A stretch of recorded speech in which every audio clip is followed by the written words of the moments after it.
আজ রান্না হবে মৌরলা মাছ দিয়ে হিমচে শাকের তরকারি। আর যেহেতু মামাম এত ছোট মাছ তো খেতে পারে না, সেই জন্য ওর জন্য এই যে দুটো এইরকম সাইজের কাতলা মাছ নিয়েছি। তো মৌরলা মাছটা একদম বাজার থেকে ফ্রেশ মাছ বাবা নিয়ে এসেছে। এটা দিয়েই হিমচে শাক রান্না হবে, কারণ গরমের দিনে এরকম রান্নাবান্না খেতে বাবা মা খুব পছন্দ করে, সাথে ঠাকুমাও খুব পছন্দ করে, যার জন্য একদম ছোট মাছ দিয়ে রান্না করা হবে। আর হলুদ তো আমি অলরেডি দিয়ে দিয়েছি মাছের মধ্যে, এখন আমি দিয়ে দেব লবণ আর খুব সামান্য পরিমাণে একটু লঙ্কা। আমি এখন দিয়ে দিচ্ছি লবণ আর সামান্য পরিমাণে একটু লঙ্কা দেব, এই যে লঙ্কা। আর বাবা এমনিতেই ছোটোখাটো মাছই খেতে খুব পছন্দ করে, বড় মাছ রান্না হলে বাবা খুব বেশি একটা খেতে চায় না পছন্দের মাছ ছাড়া। আর কাতলা মাছ, রুই মাছ বাবা সেরকমই একটা পছন্দ করে না, যার জন্য বাবার জন্য স্পেশালি এই মাছগুলো নিয়ে আসা। আর মামাম যেহেতু খেতে পারে না বলে ওর জন্য ওটাই রান্না করে দেব। তো গরমের দিনে এই রকম রান্না করলেও কিন্তু শরীর স্বাস্থ্য দুটোই খুবই ভালো থাকে। তো মাছটাকে ভালো করে মাখিয়ে নিলাম, এখন আমি ভেজে নেব। কড়াইতে এখন আমি তেল দিয়ে দিলাম মাছটাকে ভাজার জন্য। প্রথমে মামামের জন্য মাছ দুটো ভালো করে ভেজে নেব।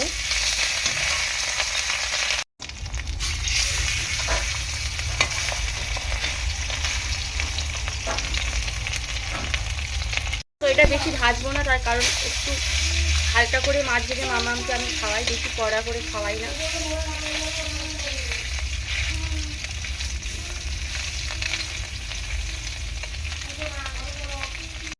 মাছটা ভাজা হয়ে গিয়েছে, এখন আমি তুলে নিচ্ছি।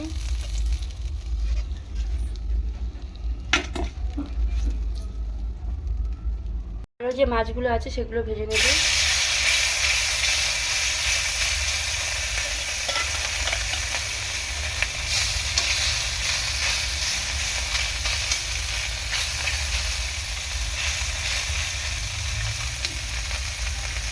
এখানে তেল দিয়ে দেবো।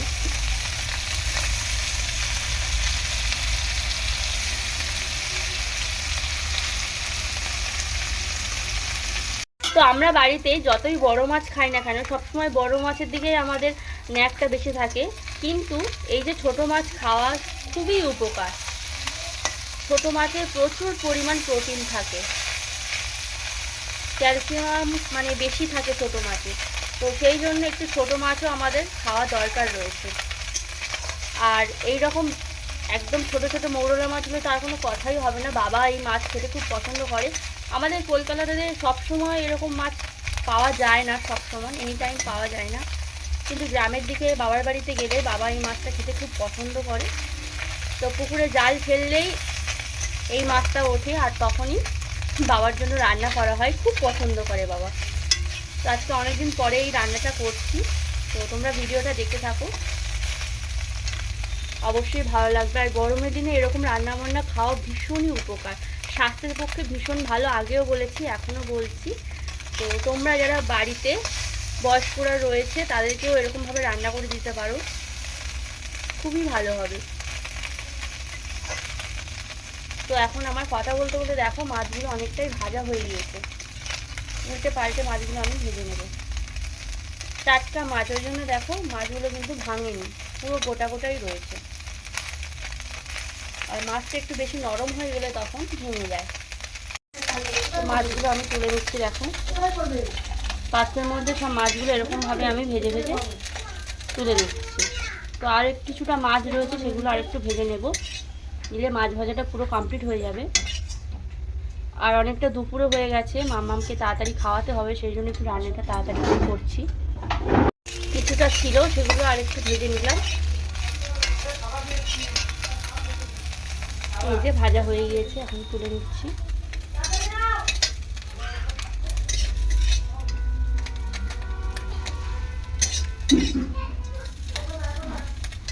আলু কেটে নিয়েছি এই রান্নাটা করার জন্যই, সরু সরু করে ছোট ছোট করে এরকমভাবে আলু কেটে নিয়েছি।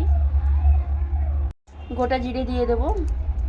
তো কোনো পেঁয়াজ রসুন আদা কিছুই করবে না এই রান্নাটার মধ্যে, একদম সিম্পল একটা রান্না, অথচ এটা খেতে খুবই সুস্বাদু, খুব টেস্টি। যারা একেবারে কম মশলার রান্না খেতে পছন্দ করো তাদেরকে বলবো এই রান্নাটা পুরো পারফেক্ট তাদের জন্য। শাক নিয়ে নিয়েছি, এই যে এটা কিন্তু হিমচে শাক, এই যে একদম পুকুর থেকে তোলা হয়েছে হিমচে শাক। এখন আলুটা প্রথমে দেব, কেননা আলুটা আগে ভেজে নিতে হবে।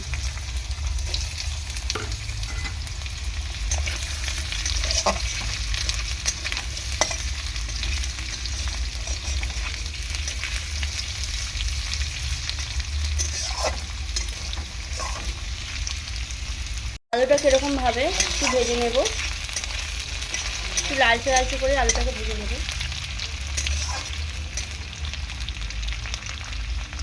একটু লবণ,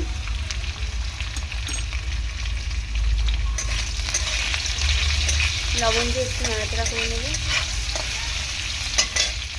এরপর দিয়ে দেবো একটু হলুদ গুঁড়ো,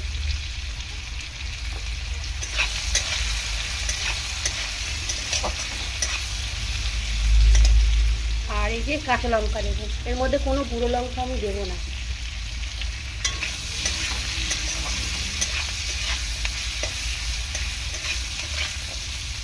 আর এখন দিয়ে দিলাম একটু জিরের গুঁড়ো, চাইলে তোমরা বেটেও দিতে পারো।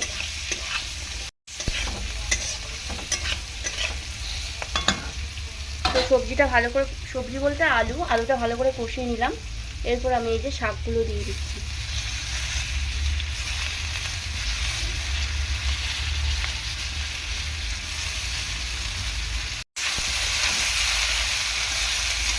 একদম হালকা করে এরকম নাড়াচাড়া করে নেব।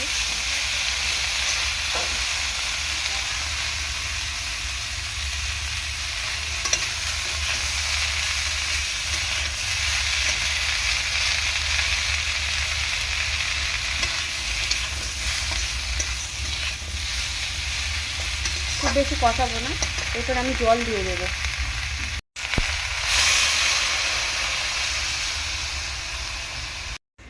আর একটুখানি দিলাম, খুব বেশি জল দেবো না, বেশি পাতলা ঝোল হলে, খুব বেশি পাতলা হলে ভালো লাগবে না, তো ঠিক এরকমই জল দেবো। দিয়ে এবার ঢাকা বন্ধ করে দেবো, কিছুক্ষণ আমি সবজিটা সেদ্ধ হতে সময় দেবো।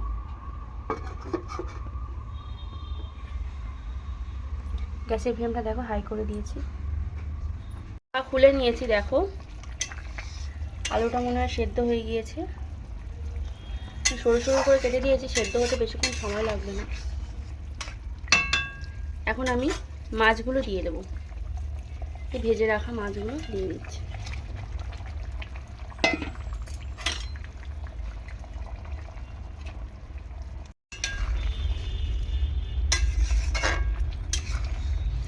পাঁচ ছ মিনিট ফুটিয়ে তারপর নামিয়ে নেব।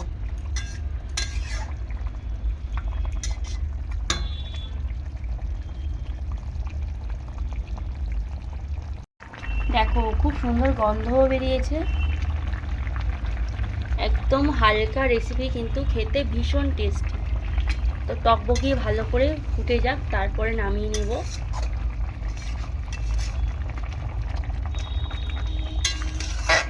ছোট বড় সবাই খেতে পারবে। তোমরাও বাড়িতে বন্ধুরা এরকম রান্না করো, আর কেমন লেগেছে অবশ্যই আমার কমেন্ট সেকশানে এসে কমেন্ট করে কিন্তু জানিও। আর হ্যাঁ, আমার চ্যানেলে যদি কোনো নতুন বন্ধু এসে থাকো, ঝটপট চ্যানেলটি সাবস্ক্রাইব করে পাশে থাকা বেল আইকনটি প্রেস করো, যাতে ভিডিও ছাড়ার সাথে সাথে ভিডিওর নতুন নতুন নোটিফিকেশানগুলো তোমরা পেয়ে যেতে পারো। আর প্রিয়াঙ্কা বলে ইউটিউব চ্যানেলের সব ভিডিওগুলো তোমরা খুব ইজিভাবে যাতে দেখতে পারো।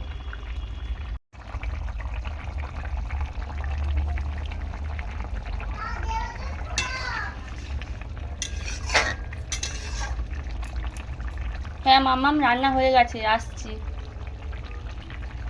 তো এবার নামিয়ে নেব, হয়ে গেছে একদম পুরোপুরিভাবে।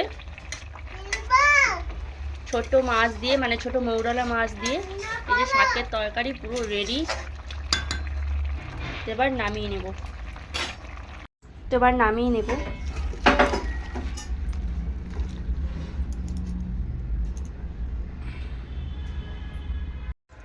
এই যে আমার মাছের তরকারি রেডি। এখন ভাত দিয়ে খেতে দেবো এই যে ছোট্ট মাছের তরকারি, আর বাবা তো খুব খুশি হবে।